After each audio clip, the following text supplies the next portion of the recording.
The Fitbit Versa 2 is a fascinating fitness tracker. It is Fitbit's latest smartwatch that is a direct answer to the Apple Watch. I'm really excited to review it, so let's get right into it.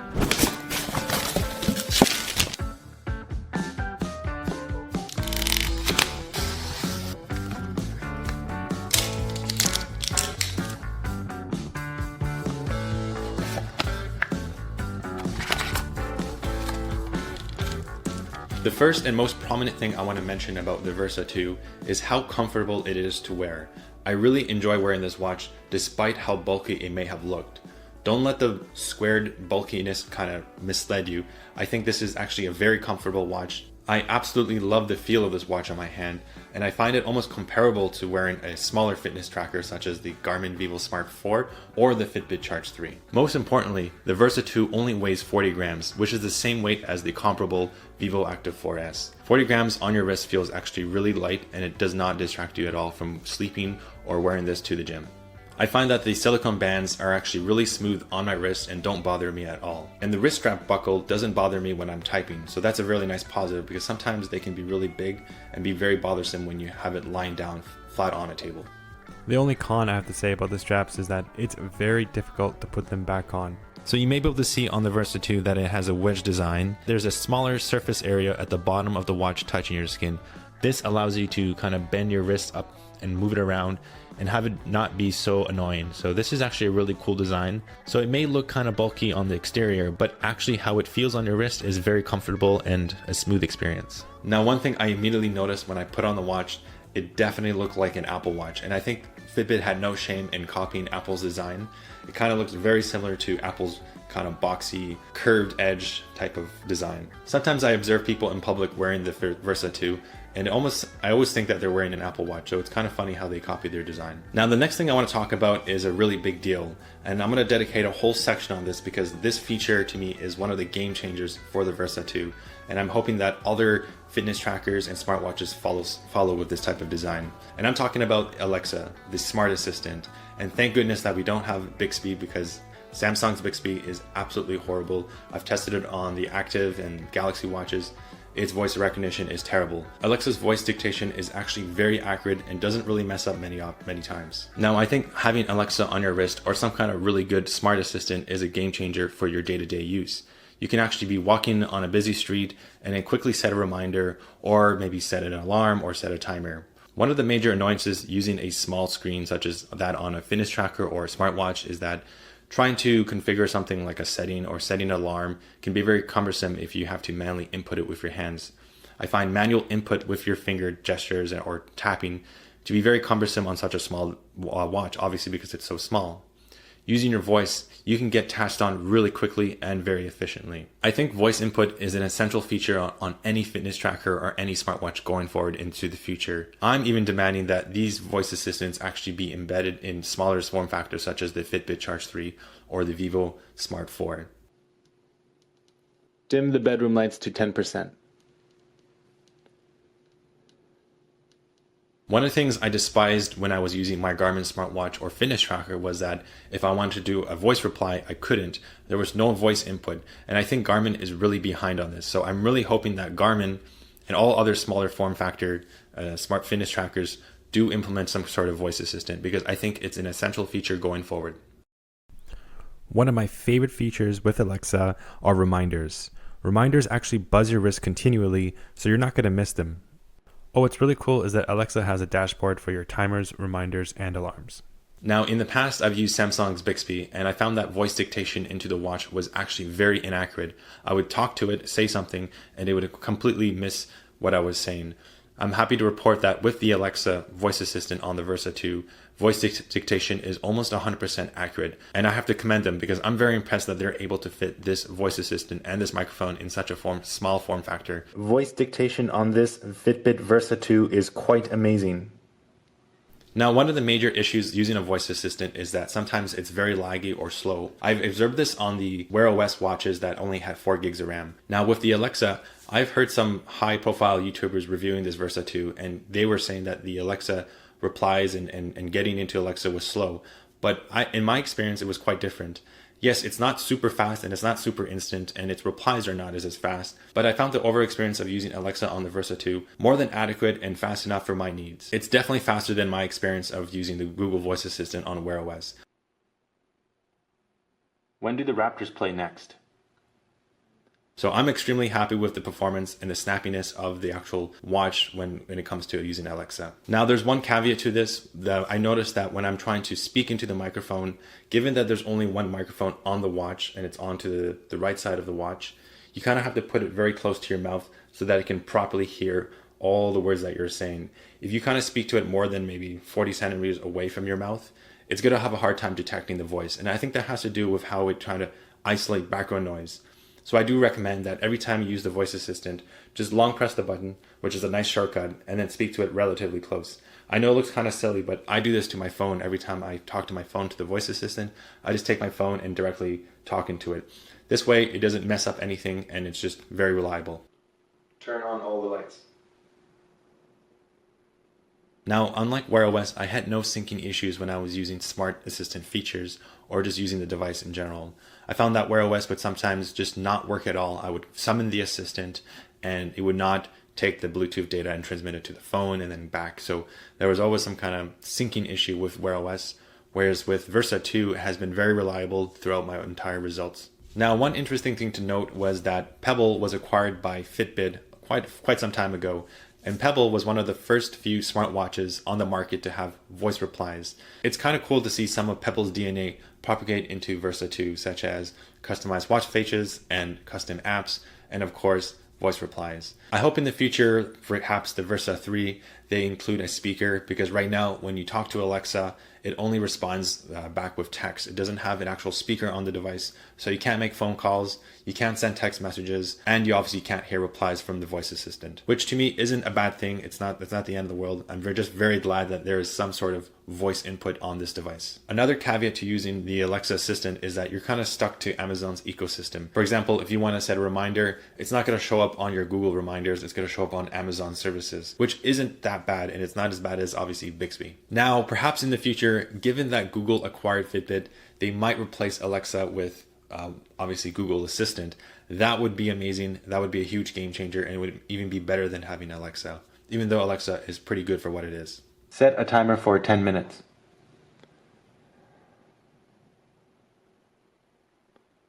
The next thing I want to talk about is the display or the screen. And I have to say the screen is absolutely gorgeous. It's beautiful to look at. Its pixel density is very high. So overall, I'm just very pleased just using this watch, swiping through the screens. The screen looks absolutely gorgeous. And one thing you'll note is that there are bezels and they're pretty big. But however, given that the operating system is using a dark theme overall, and given that the watch has a dark theme all around in terms of its actual look, the bezels kind of just blend into the operating system and you're not distracted by it. So overall, the screen looks really big and the pixel density is quite magnificent. In fact, the pixel density is so good, you can actually put barcodes, you can put your airline tickets from United Airlines, or you can put your Starbucks gift code on that, on top of having Fitbit Pay. So you actually don't have to bring your wallet when you go to the gym. You can put your membership barcode on it and you can just scan to enter, for example. That's one of the cool things about having a color display that has such a high resolution. You can put all these type of barcodes onto your device and not have to carry an extra wallet. So you might be asking, how is the interface? How is the software? How does it feel to actually use and browse through, the apps and the menus? Well, I have to say, it is pretty snappy. The performance of this device is actually quite good. However, the animations are a little bit choppy, but nowhere near as bad as what you may think. So I think overall they did a really good job on trying to balance between performance and battery life. I find that opening apps is actually relatively quick and snappy, and obviously a lot faster than Wear OS. So good job to Fitbit on that. Now, there's one thing that is predominant through using the operating system and navigating through the menus is there's no swipe back feature. And what I mean by that is, let's say you open up an app and then you want to just go back to the main screen. You have to physically press the left mounted button. And I find that really annoying because it's kind of very hard to switch to like kind of press it all the time. As I'm swiping, I would prefer to have a swipe right feature to kind of exit an app or exit a menu. I don't know why they didn't implement this simple gesture.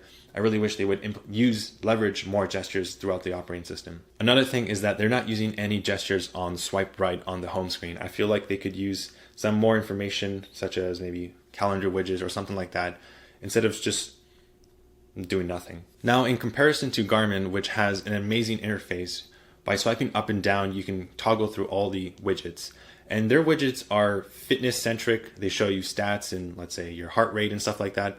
And Fitbit does the same thing too. If you swipe up, you'll start showing all your fitness stats and metrics for the day, such as sleep time. Now, there's one thing that I don't like about Fitbit's implementation is that they don't put any smart features. For example, let's say you want to see your calendar event, your next agenda. It would be sweet if I could just swipe up and then see that information right away. Instead, I have to swipe to the left and then I have to open up the app. Thankfully, they allow you to arrange the apps kind of in the order, kind of like what you do on an iPhone. You just long press and then you can move your application to the, let's say, to the first page.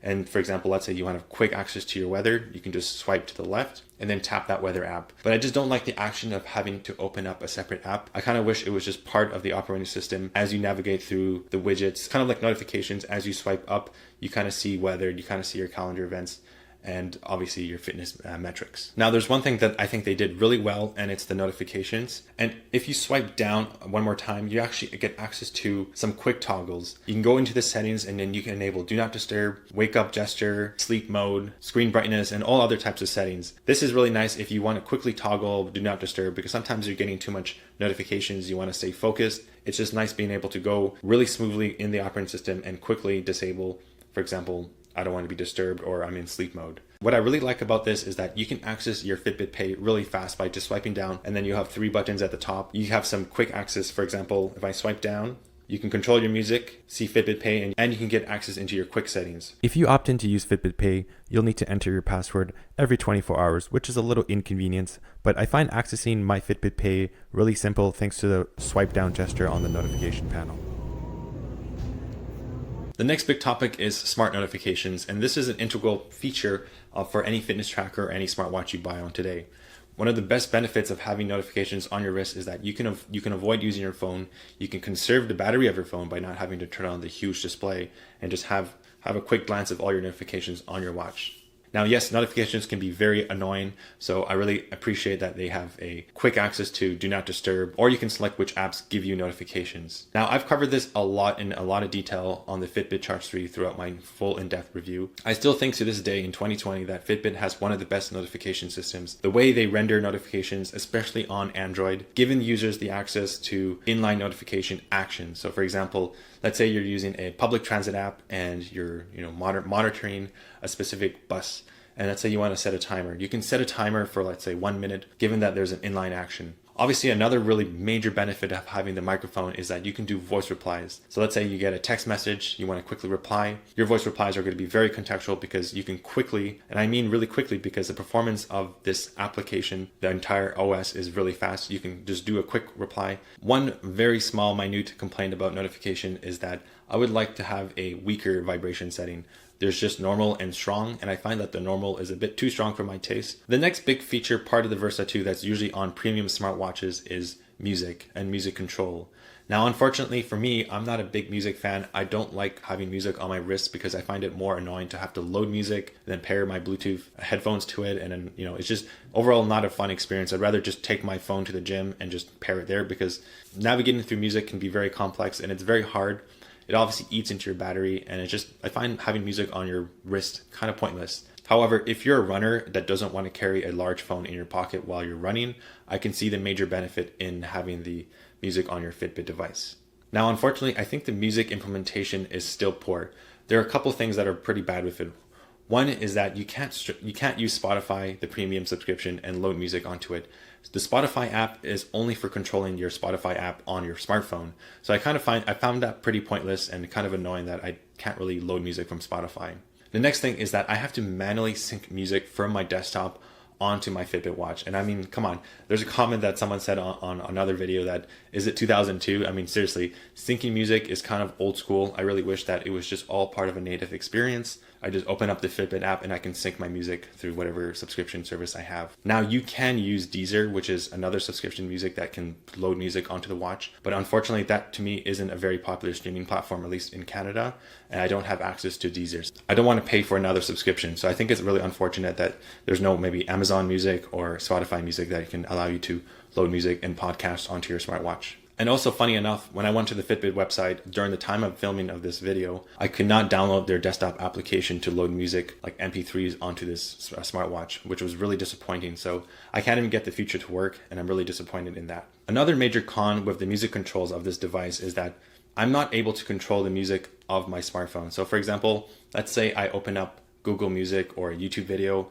I want to be able to go into my watch and quickly pause or play, change the volume. It's kind of a remote control to your smartwatch. This feature is not on this device. Unlike the Garmin, which does have this feature, I'm surprised that this doesn't have it. So very odd that this feature doesn't exist on this Versa 2 smartwatch. Another weak aspect of the Versa 2 is the watch face. Now, don't get me wrong, if you are a fitness nerd or you love fitness metrics, you're going to get all that information on as complications on your smartwatch watch face. However, for me, I like to see things like the weather, the next calendar event, maybe next notification. And I find that the customization and the third-party watch face support isn't very mature or is not very good.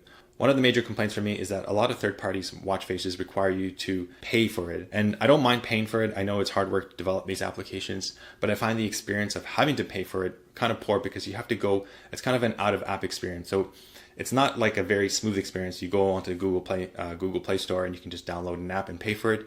It's kind of annoying to have to constantly pay for custom third-party watch faces or applications. To this day, I think that Wear OS, Garmin, and even Pebble had a way better watch face ecosystem, especially when it comes to displaying smart stats such as next calendar event, notifications, or the weather. Now, I'll say one major positive to watch faces on the actual Versa 2 is the always on display. And that is an amazing essential feature that I really need. I love just being able to just quickly glance at my watch, not have to worry about the gesture feature. The gesture moisten feature works very well. And it even has a really nice smooth animation. It kind of puts the extra information onto the display, really smoothly kind of transitions in. But I find that the always on display feature is absolutely amazing, and I'm so happy that they have it, and it works very well and doesn't really drain the battery life as far as I'm concerned. So you might be saying, hey, you've been talking a lot about the smart features. What about fitness tracking? Isn't that what Fitbit is all about? And yes, I do think that Fitbit is more fitness tracking centric. I do think that their heart rate tracking, the sleep tracking, and the fitness tracking are world class, one of the best that you can get out there. I think that their heart rate algorithms, their sleep tracking algorithms are very well developed and they're very accurate. And yeah, so I have no complaints about the fitness tracking. There's one major complaint that I heard online, but I haven't verified it, is that the swim detection on this is not very good. Now, I don't have access to a pool right now, so if you are a major swimmer, I definitely recommend researching into this and see if this will fit your needs. Now, unfortunately, Fitbit has one major hole in its fitness tracking, and I think that's rep counting or weightlifting. They have a very simple weightlifting application. All you do is kind of just start it, and all it does is track the time that you were doing your weightlifting and then track the calories that were burnt. It does have this notion of laps that you can press every time you do a set, but it doesn't do half what Garmin does or Wear OS does in terms of tracking the in-between time between your sets. I like to track what my rest time is and how long it takes for me to do a set. It doesn't have any weight detection feature, so it doesn't know what kind of motion you're doing. So none of that actually works. It's just a very simple start and stop weightlifting type of exercise. Personally, for me, I can't use this watch because it doesn't have a rep counter. I'm forced to use a Garmin watch or a Wear OS watch.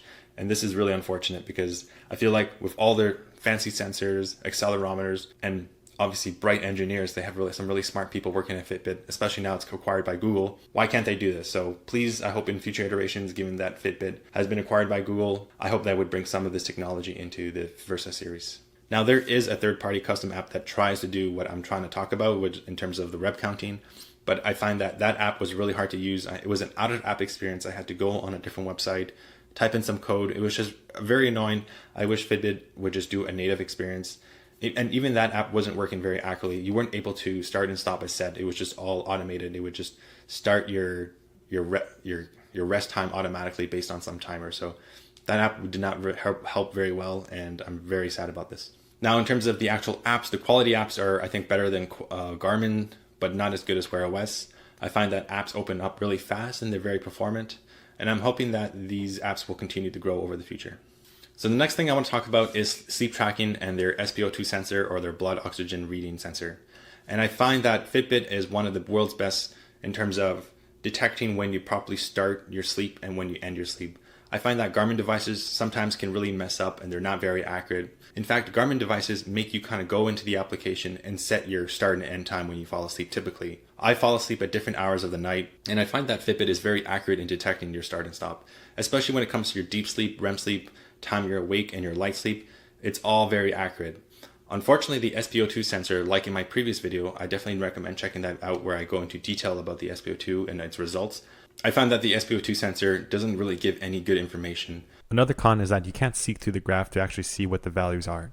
So let's jump into a concrete example and observe how Fitbit's SpO2 sensor actually works. So this is Fitbit's estimated oxygen variation. And as you can see right at the beginning, there's a high spike.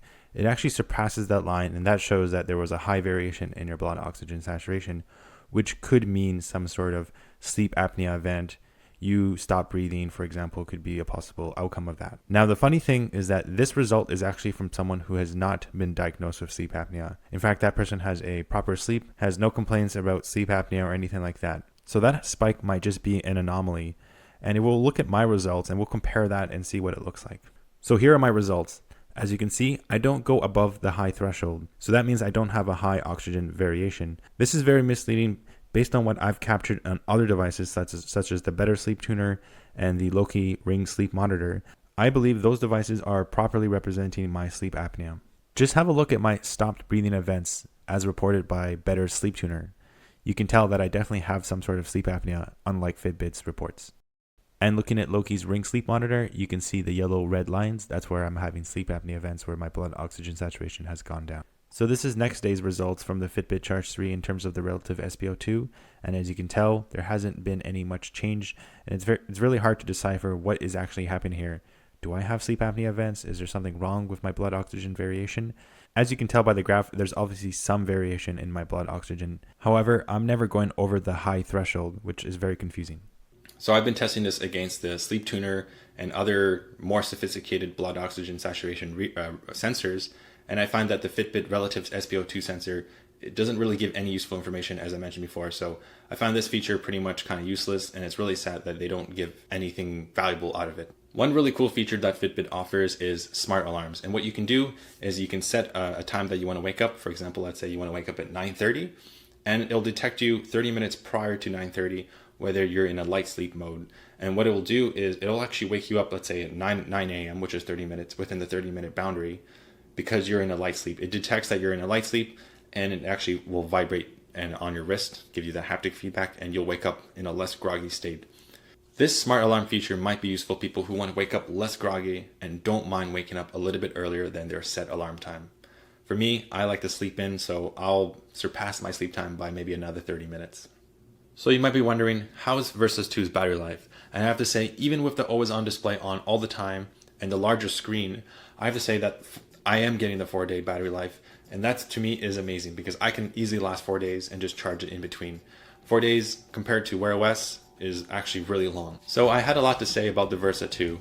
In general, I want to summarize that the Versa 2 is an amazing, comfortable watch to wear day in, day out throughout your workout and sleep. I found that the screen is gorgeous to look at. The pixel density is amazing. I find that the Alexa integration is amazing.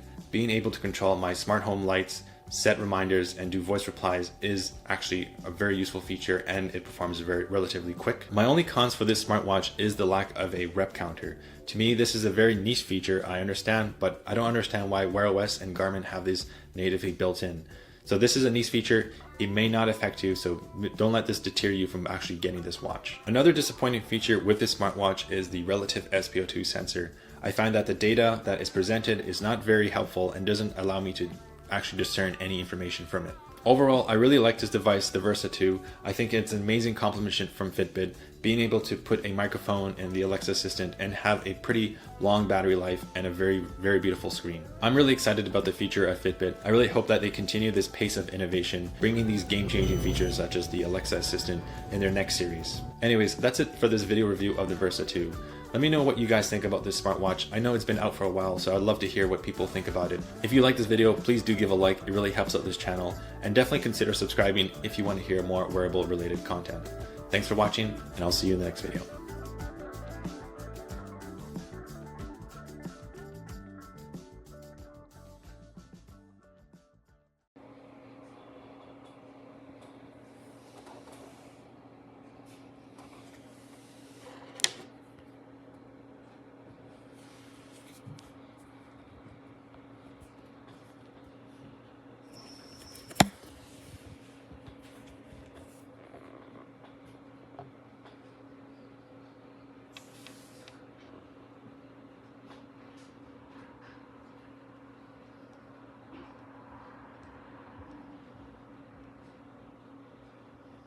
from my mother in April, and today, look at it now. Like, I don't understand what is really going on. This is the second time I bought this watch again for myself, and the same thing happened. So it hasn't even been 6 months, and the watch, I don't know what causes it, and this is not cool. I don't like it at all.